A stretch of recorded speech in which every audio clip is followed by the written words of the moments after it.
So this project is all about tracking our egg inventory from the barn all the way through the grading process and out through the shipping onto a truck going to customers. So what John has done up to now is that he has produced a barcoding system that starts the tracking process out by the barn. So John, if you would just kind of elaborate. Okay, so the very first step of the process, of course, is the entry of the data at the barn location. So as the eggs are collected, and excuse my crude models, I actually wanted to visualize this. As the eggs are collected on a day-to-day basis, an inventory entry is made into the database, and it's a very simple system that requires a couple of data points. And what will happen is after you put the data into the system, this will pop up, and you notice there's a barcode here. And what's going to happen is this barcode will actually be printed at the barn, and I'm going to go ahead and gather this label real quick.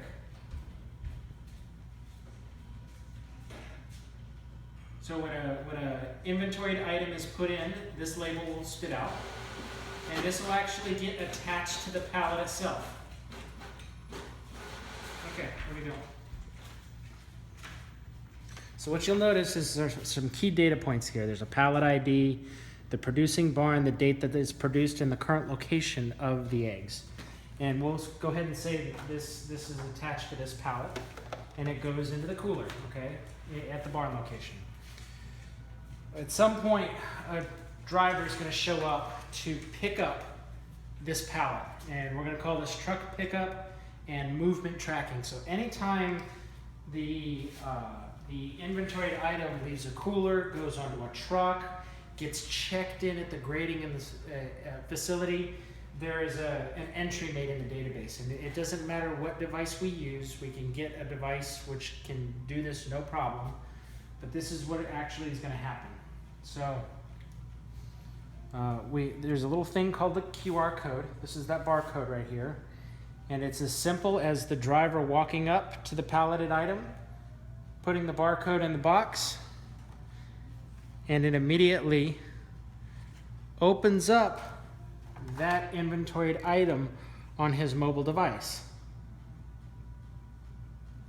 And what he can do is he then changes the current location from the barn cooler to his truck. And we're just going to take, for example, we'll say truck 1 for now. So at this point in the database, this inventoried item has left the barn and has gone onto the truck, okay?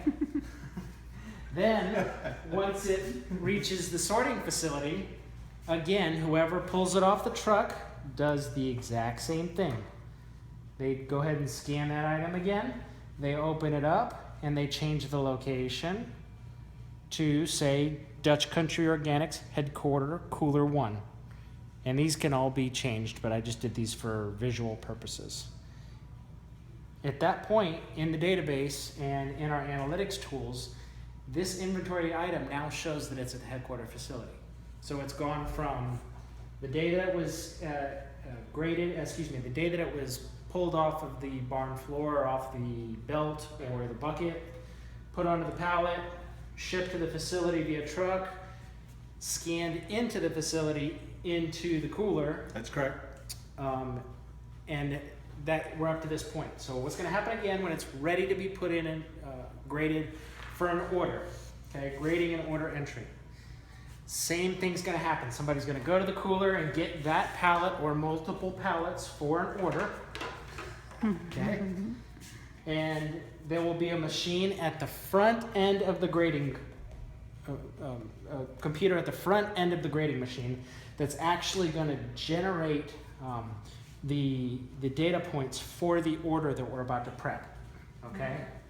So we're going to go ahead and create a new order, and in this order entry screen, of course, there's some data points, date, and naturally sometimes multiple pallets may be required to make up a single order. So we have multiple fields, so we can take eggs from multiple pallets using the pallet ID and put them together to make an order for a customer.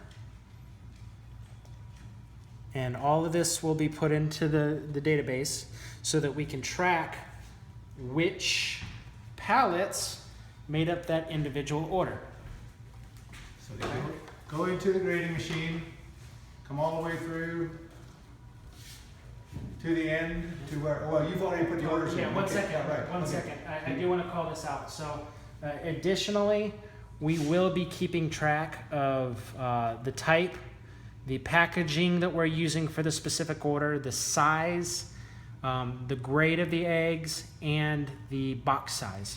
Additionally, there will be a few extra data points which we Right. will gather from the grading machine itself, Right, specifically related to the quality of the eggs and any loss, which we will then attach back to the pallet ID.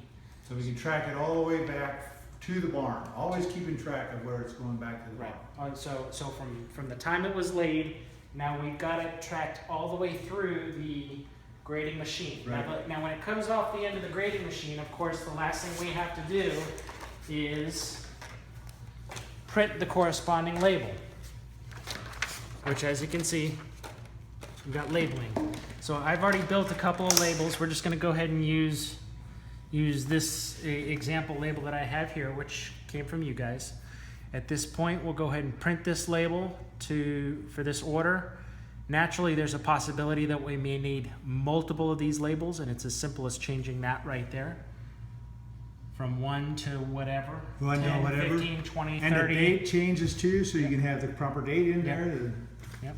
So we'll go ahead and print that and take a look here. So when it comes off the grading machine, this machine will automatically print the labels. And this is just a regular printer, but it would be a label printer that we would be using to pull these labels off. And it's the exact labels that we would need to slap onto whatever ones that we're going to. So at that point, we're good to go. We have data points from the time the egg came off the belt at the barn, Right. all the way through to where those eggs are going. So we know which pallets are in this box. Right. And then these would be stored in the outgoing cooler or go loaded right onto the truck, but we would know exactly where they are. Exactly where they are. So here's the other thing. At any point in time, we can track via this dashboard where eggs are at in the process by date. So naturally, as this date gets further and further out, we know that those eggs have to take priority because they're getting older, essentially. But you can see, it's very simple. You put your cursor on the color, it says these eggs were produced on Wednesday, July 13th.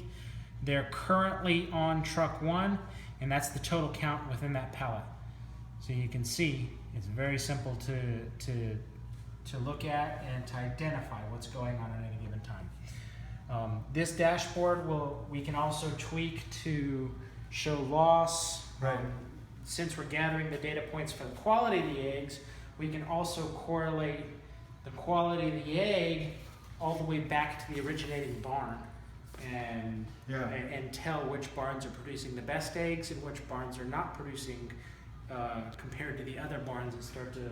So we can tie that actually into our analytics on the side of the financial side of it, what the production should be versus feed consumption, all that kind of stuff. Yep, because we're gathering all of those data points at the order entry. We're gathering feed, we're gathering water, we're gathering temperature, we're gathering all those data points. So now when we actually get those eggs graded, we can correlate those back to the environmental variables within the barn. Yep. So that's it. Excellent. So, I mean, this is really phenomenal. It looks fairly simplistic, but we did it for simplistic purposes. But it's a sophisticated process of getting all this information to know where our eggs are, what the date or age of those eggs are, and then as we ship them out, to be able to bring them back to where the source was, where they were created. So if anything ever comes about something with the eggs the FDA wants to know, you'll be able to tell all the way back to the originating barn where that order came from. Great. Okay. That's it. Thank you. Thanks, guys.